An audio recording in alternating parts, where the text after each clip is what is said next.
J'avais envie de leur envoyer tellement de bons là ce matin, leur dire combien on continue à croire en leur capacité. Il croit en eux et il est venu leur dire.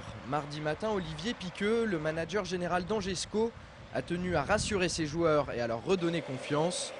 Il y en a bien besoin, le SCO fait face actuellement à une période difficile. Les chiffres parlent d'eux-mêmes. Sur les 4 dernières rencontres de championnat, la formation entraînée par Jean-Louis Garcia n'a pris qu'un seul petit point.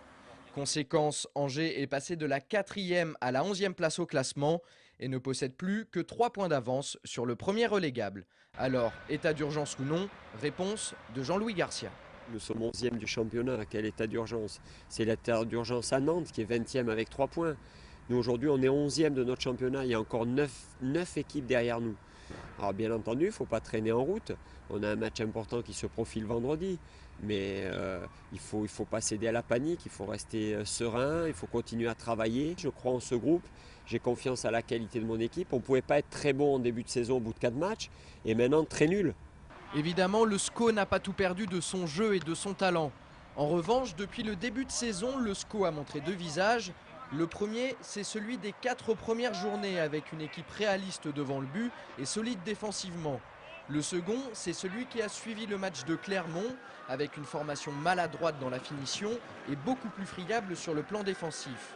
Alors même si on tire souvent un premier bilan après 10 journées, une question reste en suspens.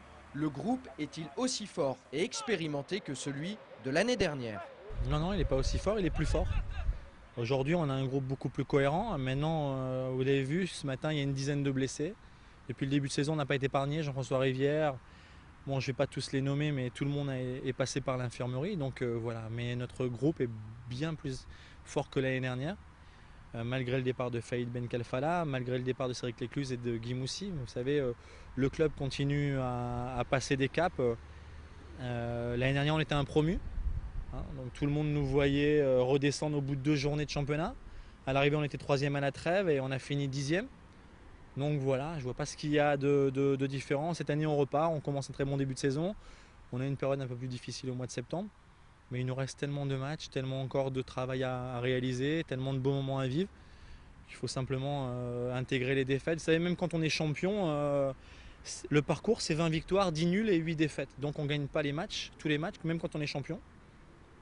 Donc voilà, et nous on n'a pas dit qu'on allait être champion. Certes, le SCO n'a pas pour objectif d'être champion à la fin de l'exercice 2008-2009. En revanche, un objectif a été fixé en début de saison, faire mieux que la 10e place de l'an passé. Même si le club angevin occupe actuellement la 11e place du classement, la même place que l'année dernière à la même époque, il s'agit maintenant de réagir et de perdre le moins de points possible, sous peine de se retrouver non plus dans une situation difficile comme aujourd'hui, mais cette fois-ci dans une situation très inconfortable. Alors pour éviter ça, il n'y a pas besoin de chercher midi à 14 h. Ça sert plus à rien de parler, quoi.